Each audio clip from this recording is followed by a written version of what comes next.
Hello there, welcome to Talking Balearics with me, Martin Makepeace. Still not in Ibiza, but I'm going to be there soon, Richie. I promise you. It's not my fault on this occasion, Richie. It's not actually my fault. So No. you understand my predicament, Rich, don't you? Yes, I do. But as I Yes. said last week, Ibiza's not missing you, Mark. I know it's not at all, mate. Although, Um, listen, the news is not very. There's not a great amount of news this week, Rich. I've got to tell you, there but isn't. there's not. There Isn't it? isn't. It's one of No. those. It's very, very, very painful, to be honest. Well, I was going through our podcast last week, Rich, and your three items last week. I've got to say that's up there with some of the most bizarre items I think you've ever gone through, Rich. To be fair, Well, we could also comment about, you getting a bit of a bollocking, Mark, from yes, one of our yes, I yes, Eh? I did. I got well, not just one. I got about four messages saying Oh, that did you? I had gone hard on Dubai. Now I listened back, and I don't think I did. Although I'm going to mention a few other things about Dubai today because Oh, I know controversial. I know, Here we go. but we've got to scratch the itch, Richie, haven't we? Anyway, as I said, my name's Martin Makepeace. I'm actually in Sydney, Australia at the moment. Long story, which Sydney. I Very know. nice. I know I'm going the long way round. And who are you, by the way? Richie Pryor. I am in Mallorca, always have been and always will be. No Skegness this winter for you, Rich. No, Skegness. No reunion, Mark. No reunion, No unfortunately. reunions. Well, this No. is Talking Balearics, me and Rich's weekly podcast about the best islands in the world. I can safely say that to all you Dubai people out there. And what have you got for me this week, Richie? Bookings to the Balearics surge as other destinations suffer unfortunately, because of the war, of course, going on in Iran and obviously the other regions as well. So just quick touch on that. Also touch on fuel prices. Could be start to affect pricing as an overall here. I've already noticed it myself, to be honest with you, and when I filled up with petrol yesterday. But that, is a worrying thing if you think the majority of the things that we get are imported. So they'll come from the mainland. And transport companies already moaning about the price of fuel and everything else, which may have an effect on all the products that are transported. Also want to talk about Cheltenham. You might think, Cheltenham, what's that got to do with the Balearics? That's a really, really important thing to talk about from Palma, isn't it, Cheltenham? No, but I think it is. I think we're missing a trick. I think we've touched on this before, so I want to have a look at that. I know. I think I know where you're going with that one, Richie. Yeah, and also Real Mallorca, of course. Okay, Rich. I've got three things as always, relevant as always. I like to think so, anyway. First of all, I've got a bit of cruise news. Rich, it's a hot potato, isn't it? It's our favourite phrase, hot potato. It always creates a lot of debate. Are they good? Are they bad? But I've got some cruise news because the figures came out yesterday for the cruise, or over the weekend, should I say, from the APB, which is the port of the Balearics, about the Ibiza numbers. So I've got cruise there. I've got a little skit on social media, Rich, because I was listening to a podcast the other day and they were talking about soft power. So I have done a little blog this week about the soft power about Ibiza, and I've also compared it to Mallorca as well. And I think you're going to find I think you're going to have a lot of input on this, Rich, because I don't know who half those names are. So, and also it will show you the difference between the two islands. It really will. And thirdly, Rich, Ibiza's got a brand spanking new building, costs a lot of money, and it's still not open. And I'll go into that. And I think, funny that, isn't it? Yeah. So it's not the Parador again, is it? No, touche, Ricardo, touche. No, on this occasion, funnily enough, it's not the Parador, but I mean, it's a theme that goes on and on. It does take a lot of time to get things done, but this is a very important building for Ibiza, which I'll go into a little bit of detail. So, first of all, Rich, what's your first item on the agenda this week on Talking Balearics? Well, airlines such as Ryanair have reported a spike in demand for flight to destinations closer to home as a result of the Middle East conflict. And bookings to the Balearics have increased by 17.3% since the war began. Compared to the same period last year, it's risen by about 3.1% compared to the previous week as well, according to data published by the booking platform Travelgate. it says. So the war definitely will be having an effect on, holiday destinations such as Dubai, as we know. Cyprus obviously has been hit a couple of times. That's not great for them either. So people looking close to home, places like obviously the mainland, Balearics, Canary Islands, etc., that are sort of a little bit further away from the war zone. Yeah, I mean, on our podcast last week, we touched on Dubai and the Gulf states who offer holidays. It's inevitable, really, Rich, isn't it? I mean, if you can't go one place, you're going to go somewhere else.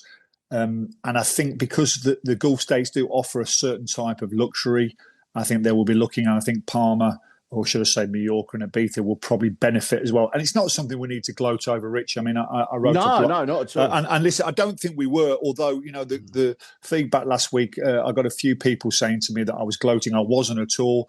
I merely stated that I wasn't a massive fan of Dubai, although I do appreciate its role in the market. I'm more of a nature person. I think that's where they struggle in the Gulf states, because they've got the infrastructure, but they haven't got the nature, whereas we've got the nature, but not the infrastructure. So it's the yin and the yang, and I think it's a good debate.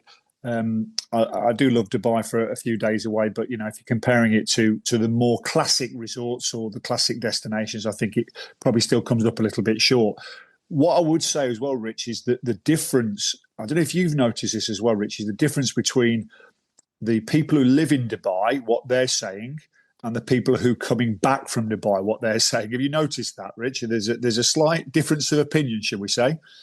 Yeah, like reporting in the papers, as we all know. Do you know what I mean? We have the same problem here. What the papers report and what's the actual mood on the ground is completely different. A lot of people are saying that, it's not as bad as everybody's making it out to be. But obviously, you always attach the bad to particularly tourism, because, tourism is like here a massive part of what they do. And particularly in Dubai, obviously Dubai airport being a hub for, lots of people traveling further forward as well. Do you know what I mean? Places, for the Far East, etc. Which, hello, Rich. Hi, I am here, by the way. I know. Well, as you know, absolutely, it's creating a problem, meaning that, you in particular, you basically got to travel the other way around in order to get where you need to be. So it's not making it easy for people. And once again, I fear that once again there is not an end game here. Do you know what I mean? I don't know what the end game is. I don't think the end game has been thought about, like it wasn't thought about when we went to war with Iraq and we went to war with Afghanistan. Same thing. You know what I mean? The end game hasn't been thought about properly, which is worrying.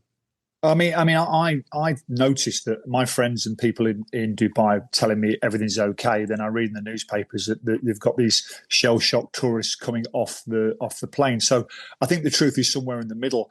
It reminds me a little bit of the COVID emergency, Rich, where us in resort, we were trying to talk ourselves up, weren't we? And we're saying everything's fine and everything's great.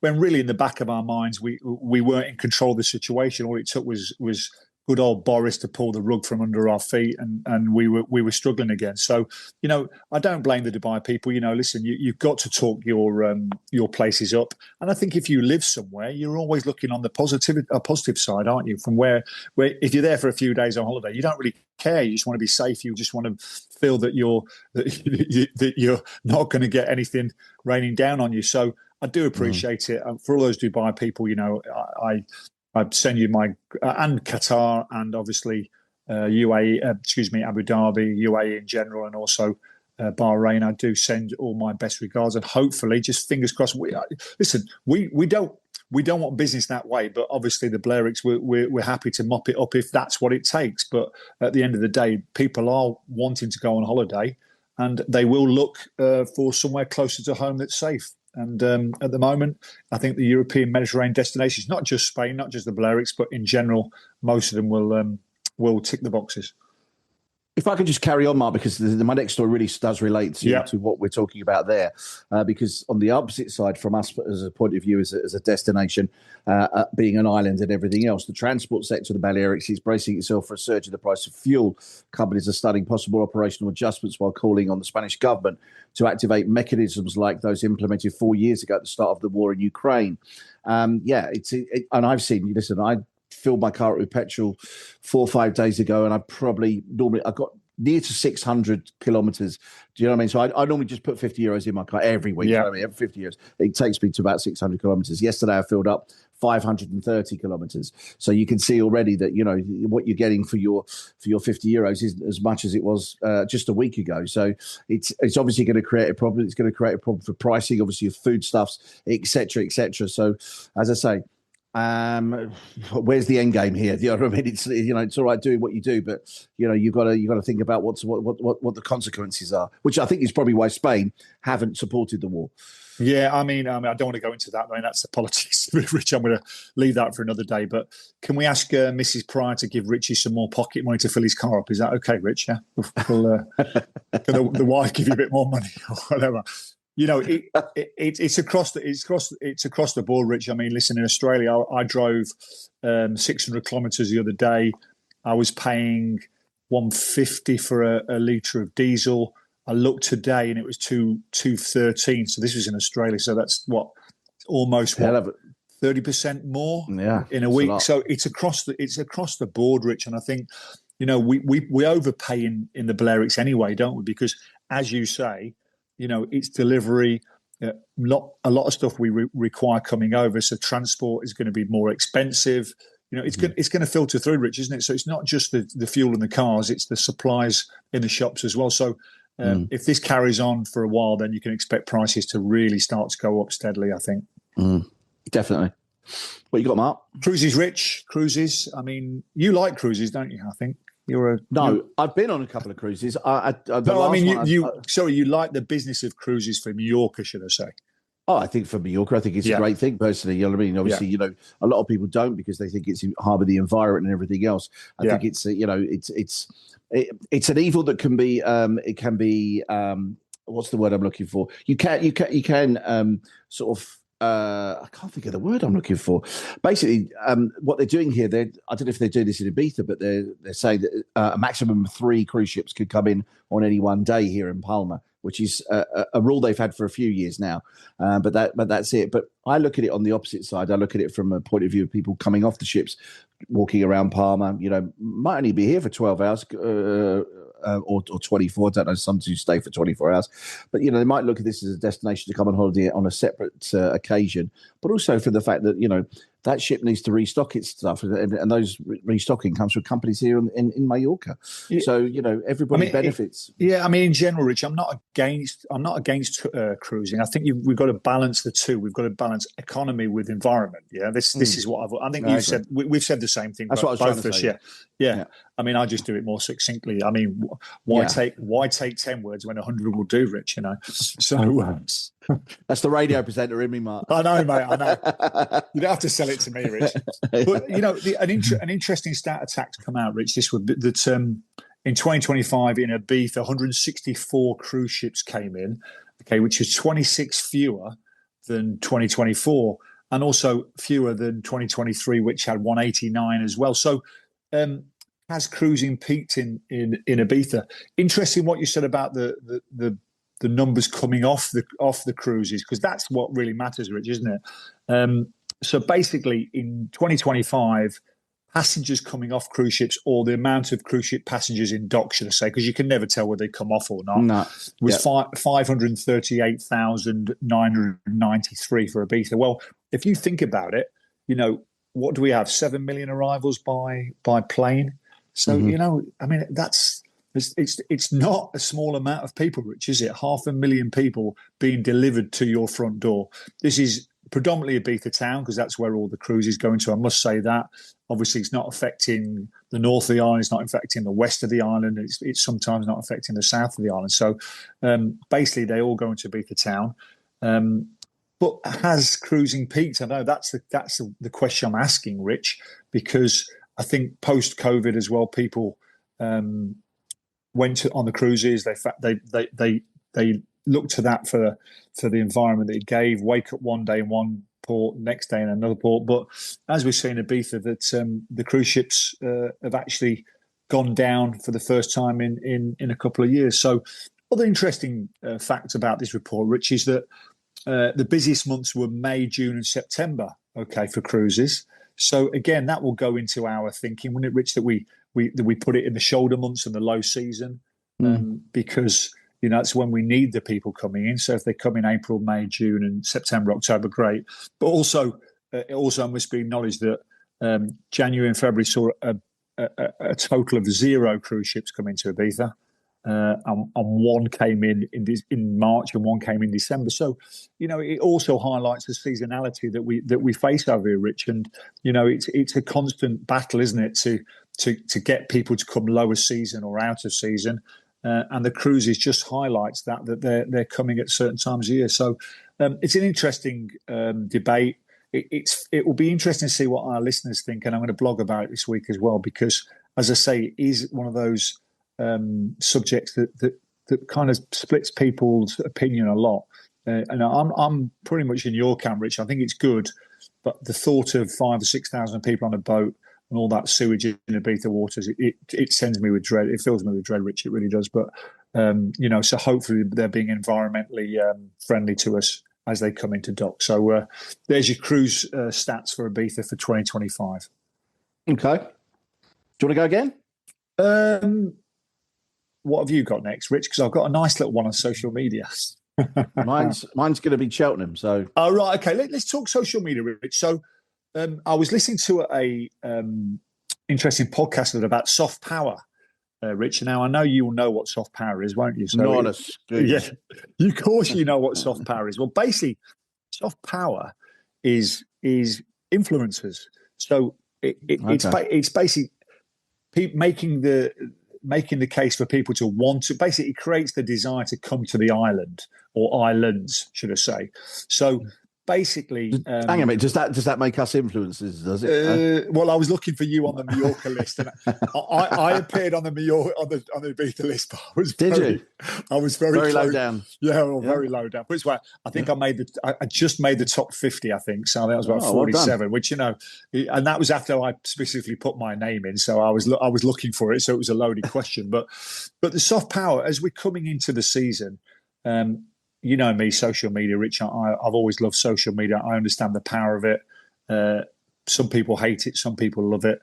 We spoke about the influences in Dubai last week, and let's talk about the influences on the Balearics this week. So I'm doing a blog on it, and the soft power, the difference between Ibiza soft power and Mallorca soft power is pretty impressive, Rich. So let me go through the top 10 of Ibiza soft power. David Guetta, obviously, Calvin Harris, Jan Pissenham, who is the owner of, or the operator of the Night League, who's got High, Universe and Ushuaia. Black Coffee DJ, Wayne Lineker, obviously from San Ann. He's the only one who appears in the top 5 British person. Marco Carola, Carl Cox, Jamie Jones, Fisher and Peggy Goo.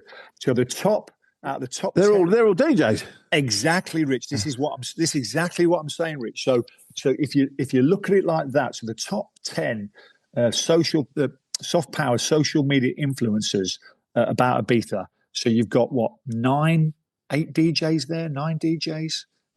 So you've got 8 DJs out of the top 10, and you've got 1 beach club owner, and you've got 1 nightclub owner. Right? That just tells you exactly where we are as a brand. Because if you think about it, Goetta.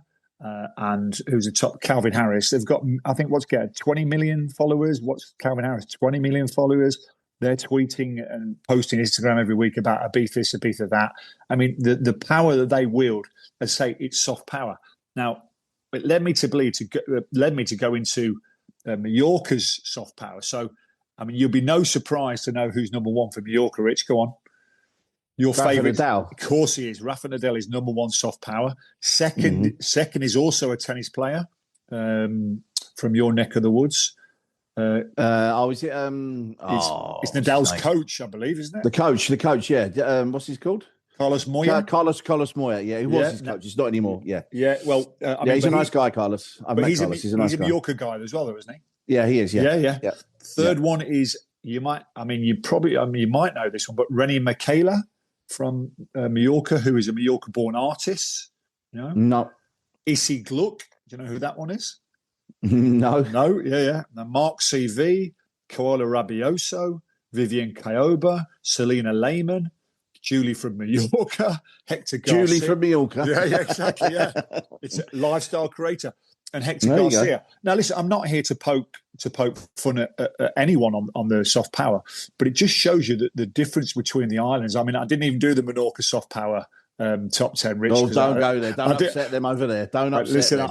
I got a couple of messages from Menorca people last week as well, saying when are you going to do the Menorca? Yes, we should. Yeah, we need. I've got someone in mind to come on actually, so but he's a Sunderland fan, which might just kind of ruin things a little bit. But also for the British soft powers, and again, I mean, I wouldn't associate this, but comes up. Ant and Deck come up. Do they always come to Mallorca? Because I mean, I don't know what they have been there. to Mallorca. They were house hunting in Mallorca. I knew that. But Bradley Williams and Chris Froome are there as well. Yeah, cyclists, of course. Tamara Eccleston. Who else is there? I've met her actually. Yes, I met her. Ben Ainsley, Richard Branson. You've got names like that. So you've got the difference between the two islands is incredible, and it's only when you start looking at it that you realise that the amount of power that these top 10 people have, for different reasons, and it just shows you they're appealing to different markets. So I've got a blog out tomorrow. It's bound to upset lots of people because some people won't be on it who want to be on it. Some people will be on it who didn't think they are going to be on it. So, but this is come from a little bit of research. Don't shoot the messenger. That's all I've got to say, Rich. So soft power, watch out for it later. Well, if you have a look behind me, you can see obviously blue skies, the sunshine. The weather is very good. Temperatures around about 20 degrees today, although we are expecting rain apparently over the next couple of days. But I don't know if you're aware, Mark, but this week is Cheltenham Week. It's one of the busiest and biggest horse racing events of the year. And a lot of people are shunning going to Cheltenham these days and heading across the water to Benidorm. Apparently, they're in their thousands of going to Benidorm, obviously to basically to save themselves lots of money because it's a lot cheaper to go to Benidorm, to be honest with you, than actually go to Cheltenham. Cheltenham puts all its prices up with its hotels. Obviously, I think last year was about £7 or £8 a pint of Guinness in the Guinness tent at Cheltenham itself. Whereas you know as well as I did in Benidorm, you probably find a pint of lager for a euro or €1.50 or something in Benidorm, I'm sure. You got sunshine, you got, and it's all there on tap. You can spend all day there. It did say in a thunderstorm set to deluge Benidorm on the opening day. And I thought they're not wearing her out of the rain, mate. Don't worry about that. They're not there for the rain. They don't care. They're not there for the sunshine. If it rains or sunny, they don't care. They're there just to have a good laugh. And obviously all in fancy dress as well. Yeah, I mean, I've actually been there for in Benidorm for Cheltenham Week, and also I was supposed to be there next week for Cheltenham as well, Rich, or this coming week for Cheltenham, but obviously I'm stuck on the other side of the world, so I am actually in Benidorm next weekend for a stag party. So I'll report back, and also Cheltenham goes into St Patrick's Day, doesn't it, as well? So on Sunday, yeah. I mean, listen, regardless of Cheltenham, regardless of St Patrick's Day. It's giving people reason to travel. That's what it's all about, Rich. Yeah, it's about dates in the diary. It's about setting out your stall, attracting people. Don't forget also, Benidorm does a massive. It does a massive party for Aintree Week as well. Funny enough, all the Scousers go to Benidorm to watch the Aintree Festival, which is incredible. But Benidorm do it very well. Why can't we do it? Why can't the Balearics do it? I mean, do we want it, Richard? Do we want it? Is it our type of tourism? I'm playing devil's advocate before you shout at me. No. I'm just thinking because we're only 2 weeks away from Easter, Mark. Yeah. Want to get those hotels are ramping themselves ready to get open for Easter. Why not open them 2 weeks earlier? Get start people on contracts, take people off the unemployment benefit. Yeah, I'm not saying open all the hotels. I'm saying just open a few. Get some airlines flying. Put some planes on. And we know we've got planes coming here anyway. But the weather's great. I mean, I know it's going to rain. It is going to rain for a few days, but that doesn't matter. That's not what they're here for. They're just here for having a good laugh and thing. You're right. Are they the right type of clientele that places like Magaluf and Palma Nova want these days? I'm not so sure, which is maybe why they're sort of shying away from it. But at the end of the day, if you unless you can't stop these people coming, because until you see, you see them on a rooming list, you don't know how old they are. Normally, sometimes they put their ages on them anyway.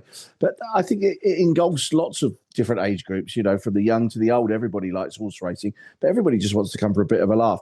I still think that, although Magaluf has gone through a bit of a change over the last few years, which I fully applaud, and I'm still for it. There'll still be young people come to the resort and enjoying themselves and letting their hair down. It's still going to happen. It's not against the law. It's not against the law to have a good time, Rich. Is it? I mean, let's face it. Exactly. I think a lot of people out there think they forget when they were younger and what they were doing when they were younger. Do you know what I mean? It's still going to go on. It's just going to go on in a less sort of a less debauched way, if that's the right word.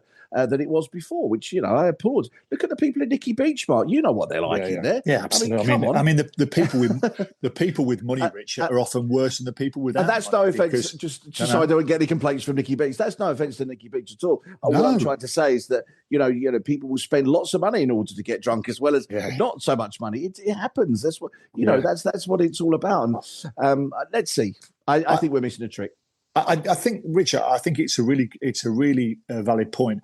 I don't think it's about Cheltenham. I don't think it's about Aintree. I don't think it's about St Patrick's Day. It's about creating the desire to make them come. So why are we not putting festivals on, as you said? Why isn't well, to be honest, Mark, why aren't we looking for lower season? And as you said, it's that 2 weeks before Easter where we can bring people over. That's the most important thing, because we're not saying middle of January when there's no flights. Listen, EasyJet and Ryanair will put flights on if there's demand. It's as simple as that.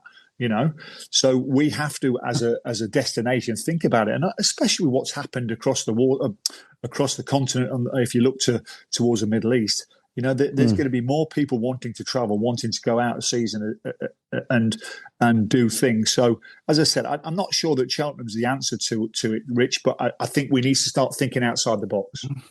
Well, I should have mentioned also that Santa Ponsa has a very big St Patrick's Day celebration. Yeah. It's not actually happening this coming Sunday. It's happening next Sunday, actually, the 22nd, where we have a big sort of, street fair and parades, and all the Irish bars are open. That could be the destination for Cheltenham to Santa Ponsa, rather than, have it in Magaluf and Palmanova. It could be. It makes perfect sense. And Santa Ponsa has always been a favourite with the Irish as well, hasn't it? So it's, totally. Yeah. So why not? I'm all in for that one as well.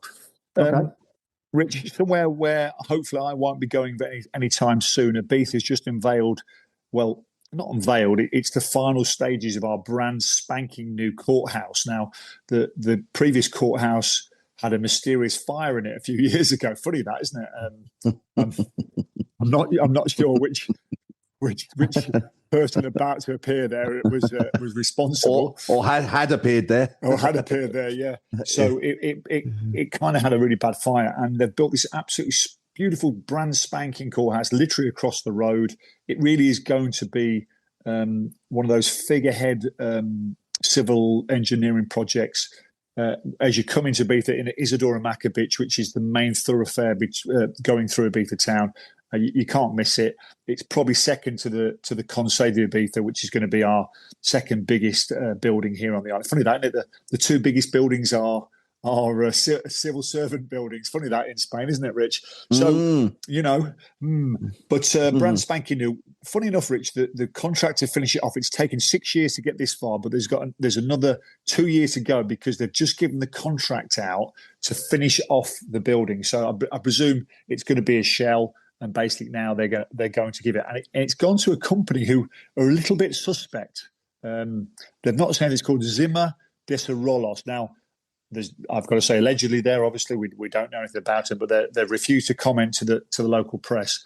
And it's going to take them, it's going to cost rather a little over 8 million euros now to finish it off. So I presume that's putting in all the installations, the light fittings, all the desks and all the tops. That's ready to go. Now, this Zimmer Desarrollos, they've done work in Mallorca as well. So let's wait and see. Wait and see what happens.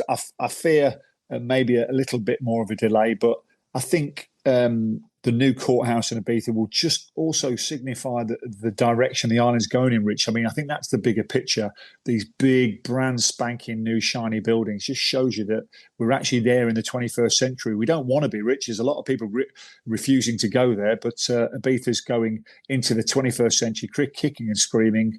And the brand spanking new courthouse in Ibiza will be open, hopefully with a couple of years, but hopefully I won't see the inside of it, not too often anyway. So, we'll see how that goes. Real Mallorca, obviously a new manager in tow, a new coach, Martin Di Michaelis. Now, 88 minutes, I looked on BBC Sport to see what the score was and saw that we were winning 2-0. And at that point, I thought, should I just leave it? They obviously seem to be doing all right. And I thought, no, I'll just turn it on. As I turned it on, Osasuna scored a goal. I was like, that's typical, isn't it? Do you know what I mean? So it ended up 2-2, unfortunately. They scored in the 88th and 94th minute, Osasuna. And the guy that scored in the 94th minute was Ante Budimir, who was a former Mallorca player. Yeah, former Mallorca player. So it was 2-2. Both teams had a player sent off. I'm not quite sure about the Mallorca one personally, but anyway, people will say I'm biased. But it was still a point, and I think if you'd have said we're going to Osasuna, we're going to get a point, most people are biting your hand off. Osasuna only lost 2 games away. 2 games at home all season. We've won 1 game away all season, so we weren't going there with a lot of hope. But after being 2-0 up, sort of see it as a bit of a loss, really, unfortunately. So Mallorca lie in 18th place, still in the relegation places, just 1 point behind Elche, 2 points behind Alaves. There's a bit of a gap then, 6-point gap to Girona in 15th. So I think it's Levante has started to come with a little bit of a run. Oviedo are bottom on 17, then Levante on 22, Mallorca on 25, and then you've got Elche on 26 and Alaves on 27. And as I say, there's a gap to Girona on 31. So 11 games to go. But apparently what I'm hearing is Mallorca played a lot better. The system seemed a lot better. The players looked like they were playing for the team again. Maruki scored another 2 goals, up to 18 goals this season. So that's great. He's second in the Pichichi. That's the Golden Boot in Spain. And let's see. We've got games against all the teams around us coming up in the next 11 games. So I think it's still in our hands, to be honest with you, to try and get out of it. It's 3 from 5 going down, Rich, isn't it? I mean, if Oviedo had gone, aren't they? I would say they look like they're going. Yeah. I think so. So it's probably two from 4.